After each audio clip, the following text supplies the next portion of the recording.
Merci d'avoir fait le choix de cette vidéo, c'est un plaisir de t'y retrouver. Et dans cette vidéo, on va voir ensemble qui est Jordan Belfort. Alors Jordan Belfort, si tu es devant ces vidéos, c'est soit que tu as découvert le Loup de Wall Street, le fameux film incarné par, dont le rôle de Jordan Belfort est incarné par Leonardo DiCaprio et que tu souhaites en savoir davantage sur Jordan Belfort, soit que tu as découvert Jordan Belfort dans d'autres circonstances et que tu souhaites en savoir plus sur ce personnage. Dans cette vidéo, on en parle, mais juste avant cela, si ce n'est pas encore fait, je t'invite à t'abonner à la chaîne YouTube en activant la notification pour ne pas rater les prochaines vidéos et redécouvrir les vidéos les plus populaires. Aussi, je t'invite à apprécier cette vidéo pour m'encourager à reproduire ce type de vidéo. Alors Jordan Belfort, il est né le 9 juillet 1962 et c'est un ancien courtier américain reconverti en tant que conférencier en motivation. À 26 ans, il a fondé avec Keane Green une entreprise de courtage, Stratton Oakmont, que tu as peut-être pu voir dans le film Le Loup de Wall Street. Il passa 22 mois en prison pour détournement de fonds, introduction en bourse illégale et blanchiment d'argent à la fin des années 1990. Donc certainement, si tu l'as vu, durant sa période de prison, c'est dans ce moment-là qu'il a commencé à écrire son histoire et dont l'histoire, le livre, Le Loup de Wall Street, d'ailleurs je te mettrai le lien dans la description de cette vidéo, et qu'il a expliqué en fait bien toute son ascension jusqu'à les fameux coups d'arrêt et cette mise en prison qu'il a eu et connu par rapport à la fin de toute cette époque qui était derrière lui. Aussi récemment, il a publié un livre qui s'appelle Vendre, dans lequel il explique les stratégies, les techniques de vente qu'il a utilisées pour pouvoir vendre, notamment en bourse, des actions, convaincre des personnes de placer leur confiance en lui dans des organisations, et puis comment il a justement réussi à créer ce système pyramidal dans lequel il était centre de tout ça. Mais alors quelle est sa biographie? Qui est vraiment Jordan Belfort? C'est ce que j'aimerais te retracer à travers dans cette vidéo, l'enfance et les études qu'a suivi Jordan Belfort, la carrière, la condamnation et finalement les restitutions qu'il a pu avoir, et puis enfin on finira avec sa vie personnelle actuelle et la vie personnelle qu'il a vécue. Donc Jordan Belfort, il est né dans le Bronx, il est issu d'une famille modeste juive. Ses parents sont des comptables, donc un certain côté autour des mathématiques et autour, on va dire, des nombres.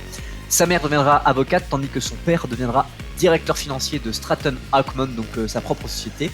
Il a grandi à Bayside, dans le Queens, et toute sa vie, il essayera de rassembler aux riches protestants, appelés les Vraches, qui envient particulièrement leur richesse. Donc il essaiera en fait de leur ressembler pour pouvoir devenir, on va dire, un petit peu intégré dans ce système.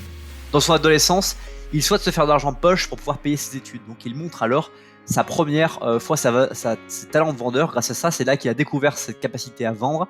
Et il était particulièrement aride. Il achetait une glacière, vendre des glaces dans tout New York pendant un été qui était complètement aride. Et il embauchera même quelques amis, tellement son activité a eu du succès. C'est un peu aussi une situation qu'avait réalisé Arnold Schwarzenegger quand il était dans son enfance en Autriche, on l'a vu dans d'autres vidéos. Et donc, à la fin de l'été, il aurait empoché un total de 20 000 $. Il se rend alors compte que son destin sera voué à la vente parce qu'il a cette capacité à vendre et qu'il a découvert ces talents-là justement grâce à cette expérience pour payer ses études. Celui qu'on appelle le Loup de Wall Street est diplômé de l'American University en biologie et brièvement il a intégré le Baltimore College of Dental Surgery dans le but de devenir dentiste. Donc il avait quand même volontairement cette volonté d'être dentiste, mais il a quitté l'école lorsque le doyen de l'école lui a dit « L'âge d'or de la chirurgie dentaire est fini, si tu es ici seulement pour faire de l'argent, tu n'es pas au bon endroit ». Donc finalement son rêve de vouloir de la richesse par rapport à son environnement dans lequel il fréquentait et puis ce rêve de dentiste qui était plutôt un rêve d'ascension sociale qu'un rêve, en fait, de rendre le monde meilleur, a fait qu'il est parti. Et donc sa carrière commence par une carrière de courtier à Rothschild à Wall Street en 1987, période marquée par le crash de 1997 et l'introduction des junk bonds. Donc les salaires étaient très importants dans le monde de la finance à l'époque, et donc naturellement il a pu développer, structurer. Donc on voit très bien dans le film Le Loup de Wall Street et puis son livre, on voit très bien en fait cette ascension où il est éduqué par un mentor dans l'entreprise, qu'il apprend tous les rouages, il apprend la vente, et comme il était déjà inné un petit peu dans ce domaine-là, eh bien il apprend à développer un petit peu cette structure et il avance vers une amélioration sensible de sa personnalité sur la vente. Et puis très vite, dans le crash qui est arrivé, il se retrouve en fait très vite licencié et il décide de monter sa propre entreprise, une société de courtage financier aux pratiques douteuses qui œuvre dans le secteur des penny stocks, c'est-à-dire des actions d'entreprise cotées qui ne valent presque plus rien. Et en fait, c'est là où il va réussir à faire fortune. C'est comme il a appris à Wall Street à vendre des produits à des dizaines de milliers de dollars, là il se retrouve à vendre des produits de dizaines de milliers de centimes, voire de dizaines de centimes, quand ce n'est pas des centimes. Et il va en fait, dans ses talents de vendeur, raconter un storytelling à ses clients et leur faire croire que ce qu'ils vont acheter va devenir la future or de demain. Et grâce aux commissions qu'il va toucher, il va pouvoir au fur et à mesure monter. Donc il fait croire aux investisseurs qu'ils font des bonnes affaires. Et donc au fur et à mesure de ces façons de faire croire que les gens étaient en train de s'enrichir alors qu'ils ne s'enrichissaient pas du tout, lui il va toucher des commissions et de plus en plus réussir à faire que ses affaires soient florissantes. Il va structurer son entreprise et augmenter son train de vie. Ses dépenses vont devenir faramineuses et tous ces courtiers, toutes les personnes vont se mettre à limiter et donc ils vont travailler encore plus pour pouvoir en fait se payer ce rythme de vie qu'ils souhaitaient pouvoir vivre. Donc au fur et à mesure, ils vont réussir à gagner environ 1 million de dollars par an par tout cela et être ruinés dans la même année là-dessus. Et donc les 1000 premiers courtiers qu'ils ont recrutés et pour le fait qu'ils ont structuré un petit peu la société, ils sont tous devenus en fait millionnaires et ils sont aussi devenus tous lui-même accros à la cocaïne et la méthacalone qui est méthacalone, c'est un sédatif dont les effets sont similaires à ceux d'un antidépresseur puisque ça permet ça engendre en fait des impacts sur le système nerveux et ça te décontracte de manière, ça te relaxe d'une manière complètement absolument incroyable d'après ce qui est expliqué. Donc à son apogée, son entreprise employait 1000 courtiers et gérait pour 1 milliard de dollars d'actifs. Donc évidemment, le business model de cette entreprise, c'était de faire croire à des personnes qu'en plaçant de l'argent dans leur entreprise, ils allaient pouvoir avoir des retours sur investissement absolument extraordinaires et que les sociétés sur lesquelles ils avaient placé leur argent allaient s'accroître de manière absolument extraordinaire. Donc c'était une véritable fraude. Et donc en 1998, soit 11 ans après son initiation au courtage, il est accusé de délit d'initié et de blanchiment d'argent.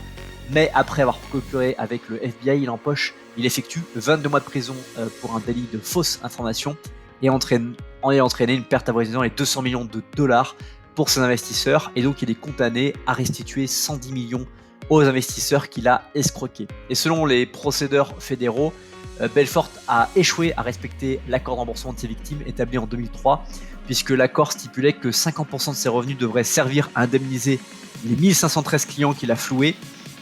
Et sur les 11,6 millions de dollars que les victimes de Belfort ont pu percevoir, 10,4 millions proviennent en fait de la vente de ses biens personnels. Et en octobre 2013, les procureurs fédéraux lancent donc procédure lorsqu'ils s'aperçoivent qu'il n'a restitué que 243 000 dollars sur les 4 années précédentes, alors que depuis 2007, il a perçu un revenu de 1 700 000 euros provenant de la publication de ces 2 livres et de l'adaptation au cinéma de l'un d'eux, Le Loup de Wall Street. Par ailleurs, il a perçu 30 000 dollars de l'heure par élève pour des formations d'une semaine comme animateur lors de congrès en motivation, notamment à Genève, dont tu peux trouver des vidéos sur internet.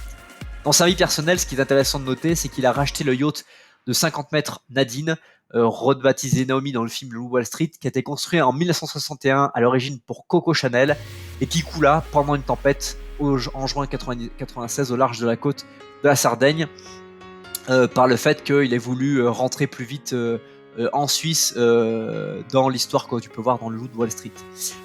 Dans l'adaptation en fait du Loup de Wall Street, c'est adapté au cinéma par Martin Scorsese et c'est sorti en 2013 en France.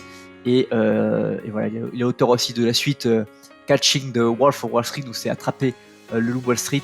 Et aujourd'hui, Jordan Belfort vit toujours à Los Angeles, là où il a existé. Et maintenant, il est vraiment dans les conférences sur la vente, sur la motivation. Et c'est aujourd'hui ce qu'il fait. Donc, qui est Jordan Belfort de manière résumée? C'est une personne qui voulait un destin absolument extraordinaire, il voulait avancer vers une vie où il avait beaucoup de moyens pour pouvoir prospérer, profiter. Et malheureusement, pour lui, il a, on va dire, enfreint beaucoup trop de règles, beaucoup trop de lois et bien, il se fait rattraper. Et puis surtout, il a menti à des milliers de personnes. 1500 clients se sont fait, on va dire, avoir. Et du coup, c'est pour ça que Belfort est un exemple dans l'idée de vendre, les arts de vendre, notamment son livre Vendre est extraordinaire sur les ingrédients qui font une vente. Après, il y a toujours l'éthique qu'il faut garder en tête, chose que Dana Belfort ne voulait surtout pas se préoccuper à travers sa volonté d'avoir les moyens financiers qu'il a souhaité pour sa vie. C'est déjà la fin de cette vidéo et juste avant qu'on se quitte, je t'invite à partager cette vidéo à une personne à laquelle tu penses maintenant. Tu as le bouton partager juste en dessus, tu cliques dessus, tu partages cette vidéo sur WhatsApp, Messenger, Facebook, LinkedIn ou le média social de ton choix et ça permettra d'aider une des personnes que tu apprécies. Aussi, je t'invite à me dire dans les commentaires ce que tu retiens de cette vidéo, ce qui t'a impacté, ce que tu ne savais pas, ça m'intéresse de le savoir. Et puis, je te laisse découvrir la description de cette vidéo dans laquelle tu pourras découvrir entre autres les formations disponibles en un clic depuis le confort de ton domicile. Merci encore d'avoir fait le choix de cette vidéo, passe une très bonne suite de journée et je te dis à bientôt pour une prochaine vidéo.